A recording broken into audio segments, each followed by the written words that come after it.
Southeast Radio's Business Matters with Karl Fitzpatrick. My first guest, Glen Killane, has been working in RTE television for almost 2 decades. But last year he decided to leave the national broadcaster to become the managing director of Air Sport and Air TV. Glen, you've spent over 20 years in TV, but in this digital era and with the growing prominence of live streaming, what are your thoughts on the industry as it stands today?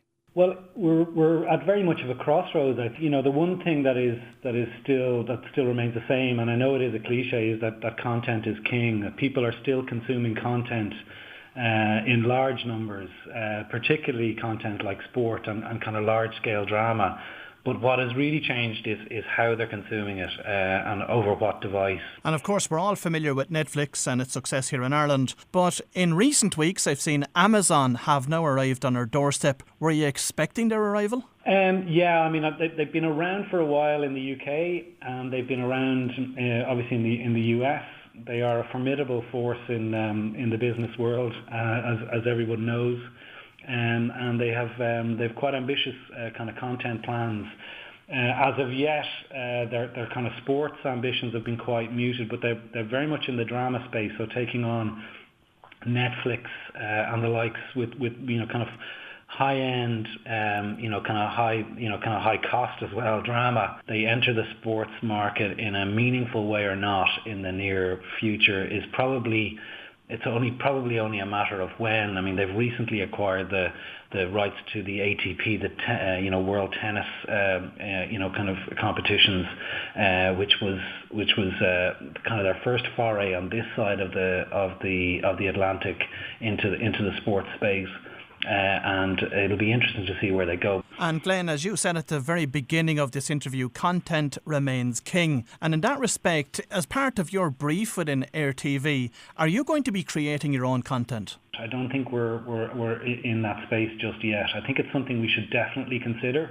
We're just a year old, as I said, in Air Sport. We've a bit of work to do just yet.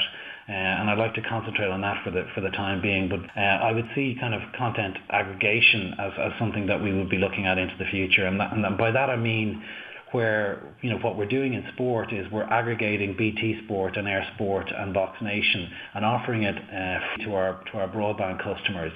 I'd like to look at the other side of the equation, recognising that not everybody is a sports fan, and possibly look at aggregating content in the drama space or the entertainment space. In the past, sports broadcasting was dominated by 1 or 2 channels, but now acquiring the rights to broadcast sport events is anyone's game. Perhaps you can provide us with an insight into the process for acquiring these rights and what budgets are required. Well, it's not for the faint-hearted, because a lot of these rights offerings, such as the Premier League or the Champions League, are done on a kind of a tender process with a blind bidding process, where you offer a bid and it is either accepted or they go to a second round if it's too close to call. So it's generally a kind of an ITT process, which takes a number of weeks. But begins with the rights holders potentially coming, explaining what's on offer, explaining any changes to the previous offering, and then it's kind of a window is opened up in terms of a date is decided as to when bids have to be submitted by, and those are then kind of looked at by the rights holders and responded to. Whether an award is given first round on the bids or whether it goes to a second round depends on the rights holders, depends on the competition. So that's generally a kind of an industry norm. But the kind of budgets depends on the rights on offer, depends on the sport involved. So something like the GAA in an Irish context or bids for the Six Nations would be multi-million euro annual deals over 3 or 4 years or 5 years in some instances. Now, UFC has become quite a phenomenon and is now a must for sports broadcasters.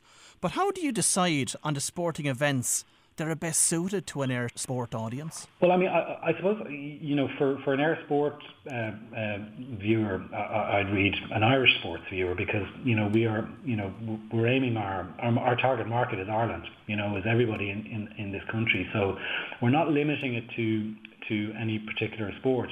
We're about to launch our GA Clubs content offering. In September, we'll be launching Clubs Action, which really plays to what AIR is about. It's about communities. It's about Ireland. It's about investing in Ireland. And I think we'll be offering additional matches to what's previously been on offer in the club championships. And I'm really excited about the potential of this one and how we can kind of really open it up and do something new and fresh with coverage. In addition to TG Carr's coverage, our coverage will be predominantly on Saturdays. So that's everything from UFC to international rugby to Champions League soccer to Electricity League soccer. It's pretty much there. We're here to cater for all tastes. Now, Facebook and other social media giants will inevitably enter this space, but how will AIR even contemplate taking on organisations of this magnitude? I don't think you take these guys on. I think you look to partner. I think a company of our scale can't, shouldn't have designs on taking on Facebook or Netflix for that matter. But there are opportunities to partner if you're smart and if you can kind of work with people. And I think AIR has a track record of partnering well with people. And I think we're partnering with BT, who are a much bigger company than we are. So I think, look, there are opportunities for partnerships. I'd never rule us out of any equation. I think, people might see it as something that, a behemoth coming into the market. I'd see it as an opportunity. And what would be in it for Facebook to partner with AIR? Well, I think we have a very substantial audience. We know the local market. Again, we haven't had, we work with Facebook quite a bit because, an awful lot of our content is promoted on social media. We have a really strong social media team in AIR Sport, and it's been something that we've made that's local content that I don't believe a major global player is really going to engage with, and I think we have something significant to offer and something really meaningful to offer global players in that sense. I mean, it's not something that is absolutely central to our strategy right now, but we're always open to partnership. And Glen, advertising remains as one of TV's greatest revenue generators. But how has the way in which advertisers connect with their audiences impacted upon the frequency and spend which is allocated to TV today? Yeah, I mean, I've a decent amount of experience of that from my time at RT Television. Between 2008 and 2012, we lost 40% of our advertising revenue, and I had to cope with that as head of television and try and manage budgets and things like that. So it is quite challenging. And I think, looking at the market, it hasn't returned to the levels it was at pre-2008 since the crash. Because primarily, not because the content is poor, because the content is arguably way better, but because of increasing fragmentation in the market, that people are consuming their content in different ways. People are, there's more choice, there's more platforms, and it's very difficult to measure the impact of your content when it's being dispersed across so many different platforms and devices. So actually bringing metrics to bear on it, advertising is a currency, and how you sell advertising is basically how many eyeballs you have watching your content. And with content being dispersed across so many platforms, it's very difficult to kind of get an accurate picture of just how many people are watching. So that is a challenge. It is still by far, linear TV is still by far and away the strongest mechanism to reach audiences. So I think advertising is still very strong, but it's just increasing fragmentation is putting a lot of pressure on the advertising market. Now, digital platforms have transformed the way in which we now watch programmes, as you have said. But given the live nature of AIR Sports schedule, is a digital strategy for the broadcaster just as crucial as it is for RTE, TV3 and TG Carr? Absolutely. I mean, I think, look, sport is predominantly a live TV moment. It is what we used to call appointment to view television when a big live game. I mean, just think back to the All Blacks versus Ireland game last November, which was on AIR Sport, and was like one of the highlights of our first year. It was a huge, 111 years since Ireland had beaten New Zealand. That was an appointment to view, but we had people consuming that, on